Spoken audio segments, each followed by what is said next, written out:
Greetings from the East Africa Philanthropy Network. My name is Purity Momo, and these are the Ubuntu Stories of Impact. We have the privilege of having a sit down with Miss Rhoda Kanyesigye, the country representative of World Connect Rwanda, and we're very excited to learn and discover about their impactful work in Rwanda and the impact they're making in the community. Welcome, Ms. Rhoda, to this platform.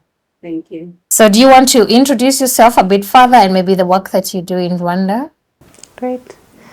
Thank you, Purity. Thank you for this opportunity to introduce myself. As you heard, I am Rhoda Kanyesigye, and I'm the Country Director for World Connect Rwanda. World Connect is a non-profit organization that co-invests with communities in their development needs.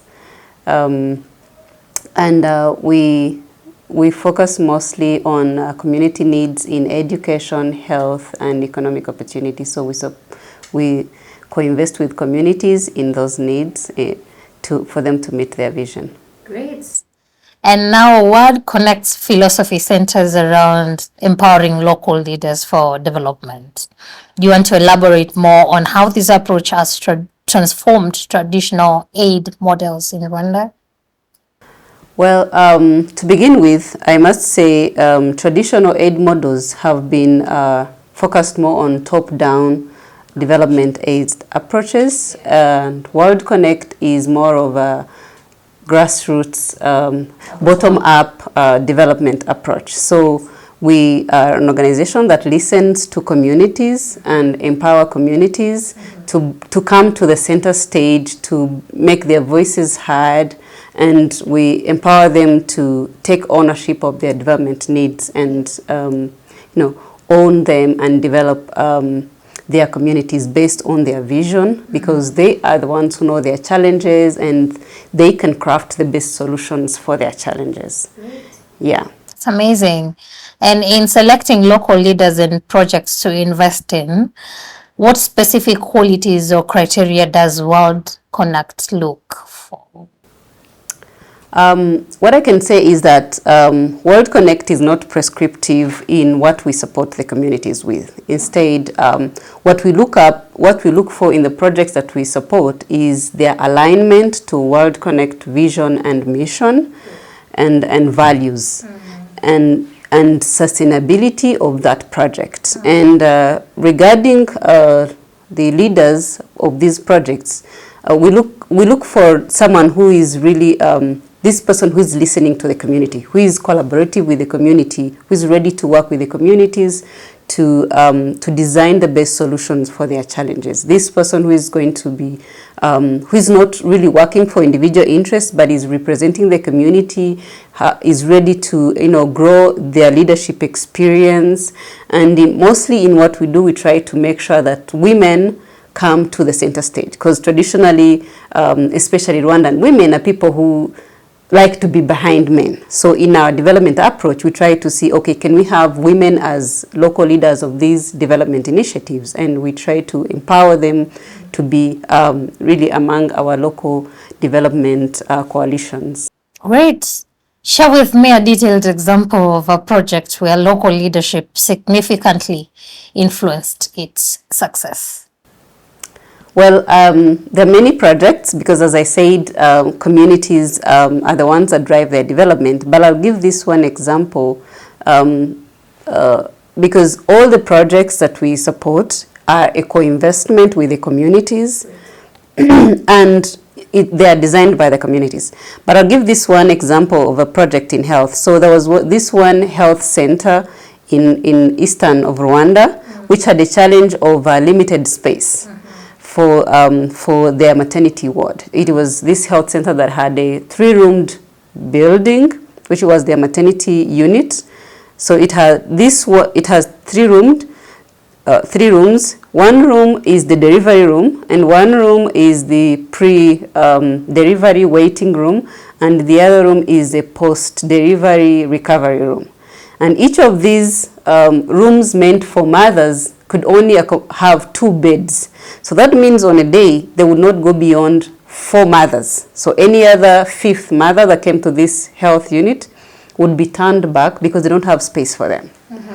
So the local health center director and his colleagues sat down and found out, what can we do for this challenge? Because if they turn back a mother who is coming to give birth, then that mother would either deliver from home, which is more risky, or else would travel about more than 5 kilometers to the district hospital.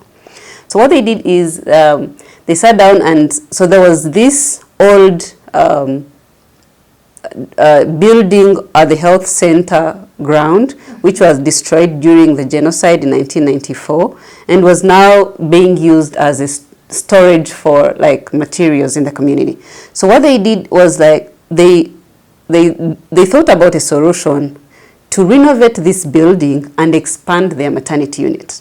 So they approached World Connect for support and showed us the plan of how they would like to solve the challenge of limited space for mothers at the health center, and they asked for support to renovate this building. So they renovated this building, which turned up to have more than 10 rooms. After the renovation and partitioning, it turned up to have more than 10 rooms, providing space for delivery. The number of mothers they could accept and receive at the health clinic doubled from 4 to 8. And they added a pediatric room, which they never had before. They added a health nurses room, which they never had before. They added an health education room, which provides counseling and prenatal counseling for mothers and their husbands. So this was just one idea from this community that transformed the services they can give to the community. Doubling the mothers, so no mother is turned back at the moment. And they have increased the services, and actually this sparked more support from the government, that they say, okay, so now we're seeing that this health clinic is a model. It's able to take up more women than they were doing before, so they need more health personnel. So the government actually gave them more health personnel. Mm-hmm. But all this came from one idea of the community: how can we solve this challenge that we have? So I think that's one example that I would give. And it's a very incredible example. Thank you for that, Rhoda. Yeah, it is. Thank you so much. So how do you balance immediate community needs with long-term sustainable development goals? Well, what I can say is that most planning for development agenda seems to focus on the micro level, on the macro level, if I can say.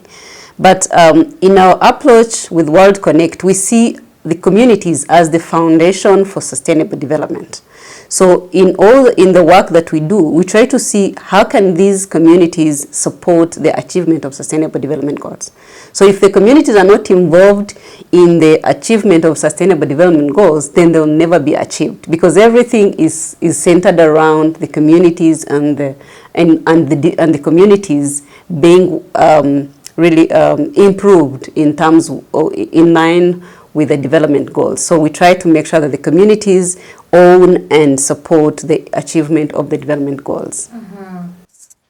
That's wonderful. And the concept of World Connect, that's called Designed to Disappear, is intriguing. And I would like you to maybe talk to us about how you prepare communities for sustainable independence.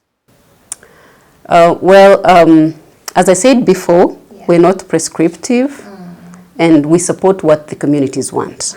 The other thing is that we are co-investors with the communities. So in all that we do, we try to make sure, okay, if the communities have this need, what can they contribute to this need? And then we can support them on their journey to development. Yeah, and so we co-invest with communities, and in what we do is that we once a year, we bring together local development champions to what we call engagement, learning, and action workshop. And this is where we bring these development champions across the country to think through how can they support local development, how can they support their communities to do an inside analysis of their challenges and the possible solutions. So in our work, we are co-investors, we are facilitators, and we are not implementers. Mm-hmm. So all we do is that we support communities to own their development and to implement the best solutions for their challenges. So without us, they can still do because we've given them the empowerment that they needed. Yeah. Absolutely beautiful. And focusing on health, education, and economic opportunities, what are some of the innovative approaches World Connect has implemented in Rwanda? What I can say is that every project that we support is innovative in its own way, because this is something that is designed by the communities, and this is something that is new. Every project is special in its own way based on what it's targeting. But I'll give one example of one project that I liked in the way it solved the challenges in the community. So there was a group of women in the Western Rwanda who were former commercial sex workers, and they were struggling, to make ends meet, to support their families, and they thought about what can they do. I mean, they were burdened to the society and community, and then one community member sat them down and said, "How can we change your life? How can we change your story? What can we do to make you different?" So the women brainstormed all they would do, and they're like, okay, if we engaged in selling agricultural produce, I think we would get market and we would get dignified income. So these women approached World Connect for support, and we gave them support to build a sheltered market space in their town where they could sell vegetables. So these women are growing vegetables, and then they have a sheltered market space where they sell vegetables. Yeah. And then, so these vegetables helped them to earn income. And their story is actually one of resilience. In 2019, this sheltered market space was knocked by motor accident, but the women kept on and pushed on and made sure their market was renovated.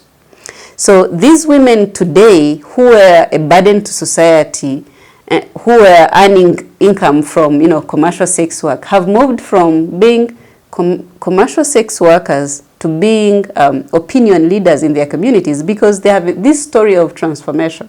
They are earning dignified income. They are an example to other women in the community that the local leadership looks up to be educators of how can women become resilient and become strong and become powerful and earn income to support their families.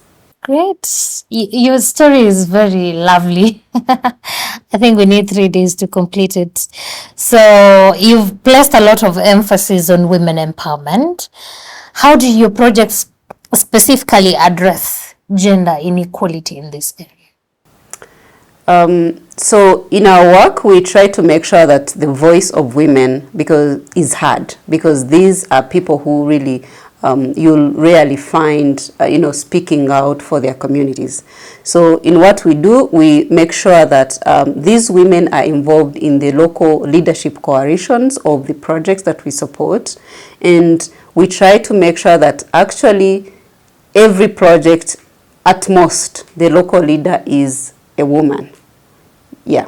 So we can either have 2 women or a woman and a man leading the project.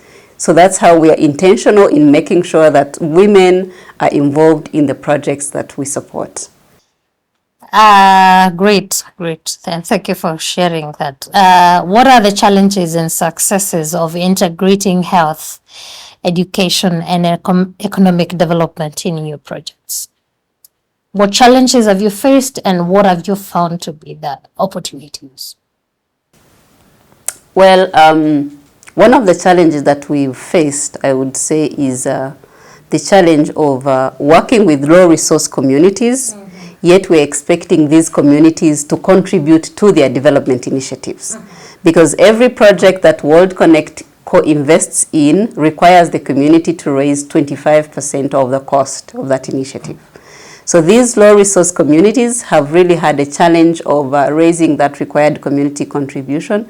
But what we try to do is to coach them on how can you do local resource mobilization. Because in this way, we are building their capacity such that even when they're not with World Connect, even when the activity they've worked on with World Connect ends, they can still, raise resources on their own in their community to sustain these projects. So that's one challenge that we faced, and we coach them, and in the end you see that these projects have really sustained over time because of the efforts of the communities. Okay. Yeah. And what opportunities have you identified out of those challenges? So the opportunities we identified is really working with the communities and showing them how best they can raise resources in their own communities. And we've seen examples of projects that were supported by World Connect 10 years ago, still sustaining, because the communities now got the knowledge of how they could continue and sustain their projects out of their own resources and their own capacity. Thank you. Thank you for that, Rhoda. Empowerment is a very key aspect of your work. So how do you facilitate genuine empowerment and leadership within communities? So first of all, the communities we're working with, we make sure that they are the ones that are selecting the leaders for their projects. Okay. So it's not World Connect that says, hey, you're going to lead this project. No, it is the communities that sit down, analyze their challenges, design their initiatives, and appoint leaders that are going to lead and drive this initiative. And we try to see, okay, when we are analyzing the applications that we get from the community, we try to see how was this initiative designed, who was involved in the design, what community engagement strategies were involved in selecting this as the most pressing need that the community wants to do. And oftentimes they'll tell you, we had meetings, we went to the local leadership, we sat together, we did we listed all the challenges that we had, and we ranked them, and we found out that this is the most pressing challenge that we can do. So we try to make sure that the voices of the communities come in front in what they're doing. It's not an individual initiative, it's not, but it's in the entire community that is really designing this initiative and is going to lead it and benefit from it. Okay. And looking still at challenges and not a personal challenge, what have you identified to be a very major challenge in fostering community-led initiatives, and how World Connect has navigated that challenge? Well, maybe I'll repeat the same challenge with communities being able to raise the required contribution. Yeah. But I mean, again, we've worked with them to be able to, overcome that over time. Okay. And building trust is very essential for community engagement. And I would love to discover the strategies that have been most effective in establishing and maintaining that trust with the communities that you serve. I must say that World Connect is a trust investor, because what we've seen is that the majority of the communities that we work with have never received any other external support. When we see the figures of the communities we've worked with, you find that at least 60% are receiving the external funding for the very first time. And what we've seen is that when you trust the communities, then they trust your process, because we give them the opportunity. Okay, we say, this is yours. Tell us what you'd like us to support you do. So, I mean, that builds, first of all, builds trust. They trust us to be like co-investors, co-partners. We're not imposing them what to do, but rather they see that we're giving them space to tell us how would they want us to support them. I can cite a research that World Connect did in Malawi last year in partnership with the Lilongwe University of Agriculture and Duke University in the USA, and this was funded by the Hilton Foundation, sorry. In this study, the communities strongly emphasized the need for their development initiatives being led by local people. So they were very strong on, if any external support is coming to support us, they should support us on our development path. They should not impose us what we do, but rather give us the opportunity to tell them how we would want them to support us. Great. Yeah. Future directions, collaboration, and sustainability. What are the main strategic objectives for World Connect in Rwanda over the next 5 years? So over the next 5 years, we would like to build a local grant-making engine in Rwanda that supports locally-led development. I mean, we don't have many funders that allow the communities to decide what they want to do, and then they're able to support them in what they want to do. So that's our vision for the next 5 years that we want to do. And with this vision, we are looking to work with and support at least 200,000 Rwandans through over 200 projects. Okay. So we would like to impact them, these 200,000 Rwandans, with improved education outcomes, improved health, and make sure they have better jobs and better incomes over the next 5 years. Okay. Thank you very much for that, Rhoda. And so as communities progress towards self-sufficiency, how do you see the role of World Connect evolving in Rwanda? Well, in fostering self-sufficient communities? Well, our hope and dream is that communities become self-sufficient. Right. Yeah, because then if they become self-sufficient, we are sure they're able to engage with other investors and other development practitioners to support them on their journey. So when this happens, us as World Connect, we're happy about that, and our role would be to coach other young organizations that are coming up, not to follow the footsteps of traditional development approaches, but rather to support communities to own their development visions and agendas. And this would also give us an opportunity to work with other communities off the map that have not had this opportunity to, to be supported to develop themselves. Okay. And definitely we would evolve as the communities evolve, and as their wants and wishes and needs evolve, we are open to evolve with the communities as well. Spot on. Are there any emerging sectors or innovative projects that World Connect is looking to explore or expand upon in Rwanda, apart from establishing the local grant-making engine? Well, I would say that World Connect is open to what the communities want. And today, what we see in in Rwanda is that there is that desire for job creation, income generation, and livelihoods. So what we do is that we listen to the community. We are a listening organization. So what the communities want us to support them is where we go.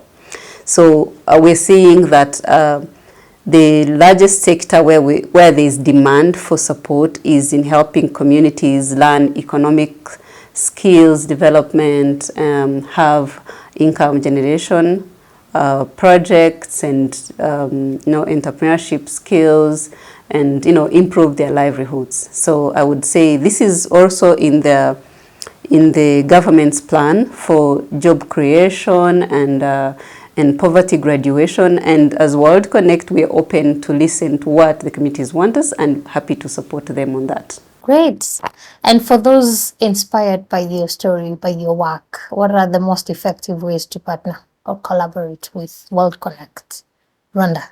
I love that, and I would be happy to see those who are following our work, who have really learned about our work, come to support us. So as I said, that we have this goal of building a local grant-making engine. Over the next 5 years, we are definitely raising the required resources to bring this to life. So we would love either individuals or organizations that love our work to come and support us. We've so far raised $500,000 and we have a goal of raising $2 million to support this initiative of supporting communities over the next 5 years. So we'd love individuals and organizations to support our work, to invest in our work, to come and partner and collaborate with us. And we're not only open to collaborate with the partners that can fund our work, we're also happy to support individuals and organizations that are directly working with communities. Because as I said, World Connect, we cannot go everywhere, but we're happy to support communities everywhere. So those individuals and organizations that are working with communities that are supporting them would be happy to partner with them and make a better impact in our communities.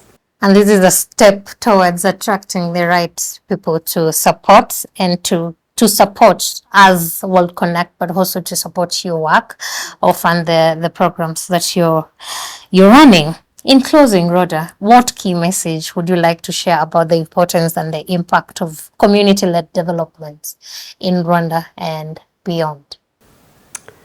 I would say that community-led development, first of all, is efficient, it is cost-effective and sustainable. I would say us at World Connect, we've seen this because last year we did a portfolio review of over 75 community-led initiatives that World Connect supported over the last 8 years. And we've seen that 4 out of 5 initiatives that are 10 years old today are still sustaining, simply because these were community initiatives that were solving their most pressing challenge. So they were happy to get that seed investment to bring their ideas to life, and they have sustained them till today. So I would say community-led development initiative is the best way to go. Thank you for this, and thank you very much for sharing your story with us and to our audience. Looking forward to meeting you next time, either in Nairobi or Kigali, so we can have a similar dialogue. But sure. Thank you very much. And welcome to Nairobi. Welcome to the European Members Summit. Thank you very much for watching this episode. My name is Purity Momo. These are the Ubuntu Stories of Impact. See you on the next episode.